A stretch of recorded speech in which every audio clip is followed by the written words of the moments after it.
Hello everyone! Magtanghalian tayo kasi mayroon akong client. May trabaho ako. Kain muna. Konti lang. Hindi naman ako makain ng marami.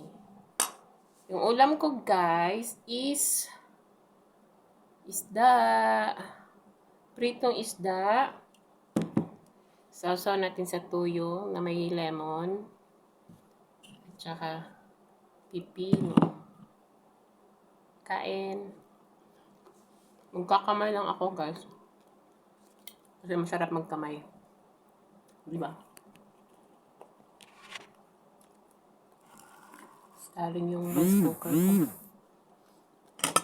Yung rice cooker ko. Hindi pa rin nawala yung... Wala na yan. Patay na yan. Pimples ko. Wala na yan. Pero ito na naman. May bago na naman. Kasi magdadalaga na naman si Akits. Sarap sa ulo.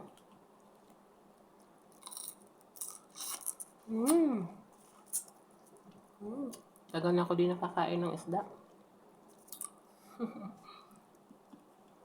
Thank you sa sponsor.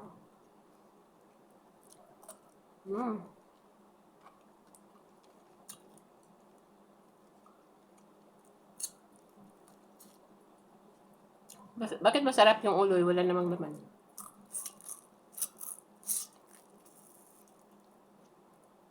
Nung maliliit pa kami, mag-aagawan kami sa mata ng isda.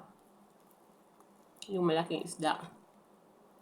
Yung pirit sa amin. Pag inihaw yun ng papa ko, aagawan kami sa ulo. Oo nga, sa ulo kasi yung mata. Sarap. Kain.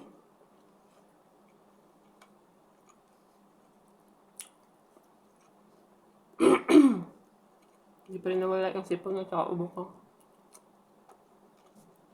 Pero magtaglamig na, wala na to.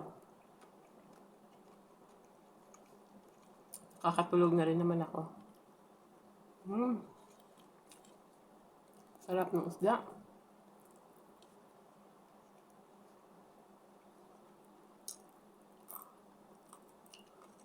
Happy tummy.